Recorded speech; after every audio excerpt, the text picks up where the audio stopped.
Good evening, friends.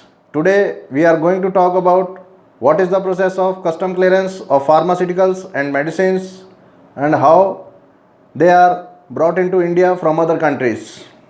तो दोस्तों, आज का जो सब्जेक्ट है उसमें हम आपसे चर्चा करेंगे कि किस प्रकार मेडिसिन्स अदर कंट्रीज से इंडिया में मंगवाई जाती हैं और उसके लिए क्या फॉर्मेलिटीज़ है, क्या प्रोसीजर है और कस्टम में किस किस अथॉरिटी को हमें अप्रोच करना पड़ता है। तो सबसे पहले दोस्तों, मैं आपसे यही शेयर करना चाहूँगा कि कभी भी आप मेडिसिन्स मंगवाते हैं, अगर आप कमर्शियल यूज़ के लिए मंगवाते हैं तो आपके पास नेसेसरी डॉक्यूमेंट्स वो होने ही चाहिए, जैसे IC code, commercial invoice, packing list, detail packing list होनी चाहिए मेडिसिन्स के लिए, तो खासकर जिसमें उनका वेट और कॉमोडिटी सारा कुछ क्लियर दे रखा हो, जेनरिक नेम भी, ताकि आपको एनओसी कलेक्ट करने में आसानी हो किसी भी अथॉरिटी को आप अप्रोच करते हैं तो।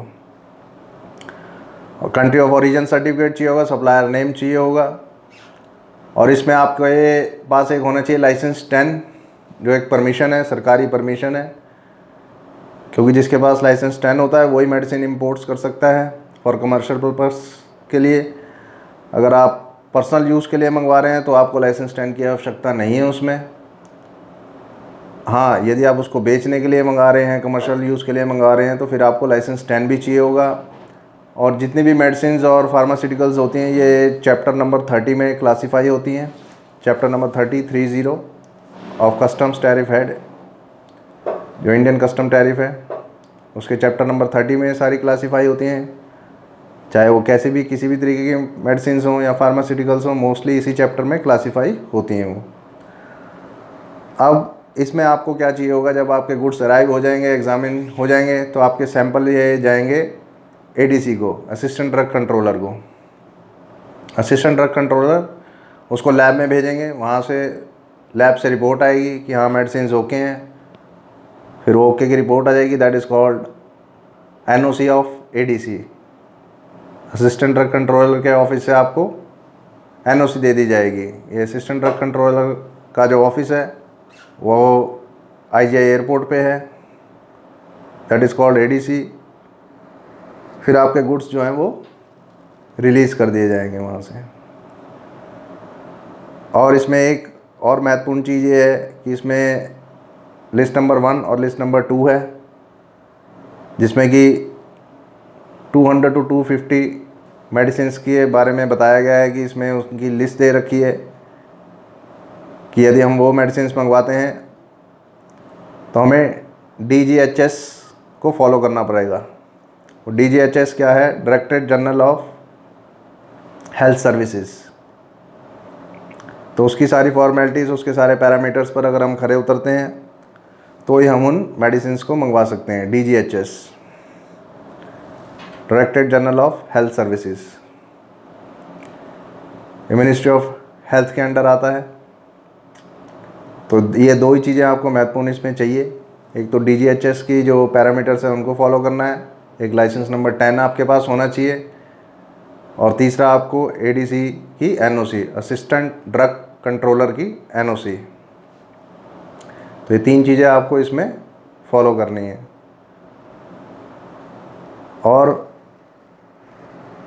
अगर कोई अपने पर्सनल यूज़ के लिए इन मेडिसिन्स को मंगवा रहा है, हाँ, तो उसे भी DGHS की पैरामीटर्स को फॉलो तो करना पड़ेगा, जो लिस्ट दे रखी है 200 to 250 आइटम्स की या मेडिसिन्स की, फार्मास्यूटिकल्स की। हाँ, लेकिन उसको ADC की NOC नहीं लेनी पड़ेगी। असिस्टेंट ड्रग कंट्रोलर की NOC उसको एग्जम्प्टेड है, क्योंकि जब भी कोई गुड्स हम मंगवाते हैं, अगर हम पर्सनल यूज़ के लिए मंगवा रहे हैं, अगर खुद खा रहे हैं तो वो अगर खाएगा तो खुद ही मरेगा अगर ख़राब होगी तो। हाँ, अगर हम कमर्शियल पर्पज़ के लिए मंगा रहे हैं कि हम उस सामान को बेच के उससे पैसा कमा रहे हैं, तो फिर जिम्मेदारी बन जाती है DGHS की भी और ADC की भी कि वो ये तय करेगी हाँ ये जो मंगवाया गया है सामान, ये जो दवाइयाँ ये ठीक हैं, जहरीली तो नहीं है, नकली तो नहीं है, इन्हें खा के कोई मरा तो नहीं जाएगा। तो इसीलिए इन अथॉरिटीज़ की स्थापना करी गई, इनको इस्टेब्लिश किया गया है कि यहाँ से आप NOC लीजिए, इनके पैरामीटर्स को फॉलो कीजिए, तब आपके गुड्स यहाँ पे रिलीज़ करे जाएंगे। Then you are eligible to import medicine and pharmaceuticals into India, otherwise your medicine and pharmaceuticals are rejected over there. वो फिर डंप करी जाएंगी वो दवाइयाँ। तो ये बेसिकली जो इन अथॉरिटीज़ को अप्रोच करना है, ये कमर्शियल पर्पज़ के लिए जो मंगाते हैं, जैसे कि रैनबैक्सी हो गया, बायोमेरिक्स इंडिया हो गया या जैक्सन लेबॉर्ट्रीज़ हो गया, इस तरह के जो हैं इन्हीं को ये NOCs वगैरह कलेक्ट करनी पड़ती हैं। अगर कोई पर्सनल यूज़ के लिए मंगा रहा है तो उसे सिर्फ DGHS को फॉलो करना है।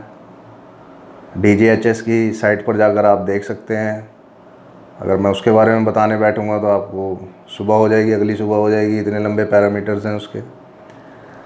तो आप वेबसाइट विज़िट कर सकते हैं उसकी। आप पर्सनल यूज़ के लिए मंगवा रहे हैं तो आपको सिर्फ ज़्यादा फॉर्मेलिटीज़ फॉलो नहीं करनी पड़ेगी। हाँ, अगर आप कमर्शियल के लिए मंगवा रहे हैं तो फिर आपको ये सारी फॉर्मेलिटीज़ पूरी करनी पड़ेगी। आई होप इस वीडियो में आपको कुछ जानकारी मिली होगी मेडिसिन्स एंड फार्मास्यूटिकल्स कैसे इंपोर्ट किए जाते हैं। धन्यवाद। जय हिंद।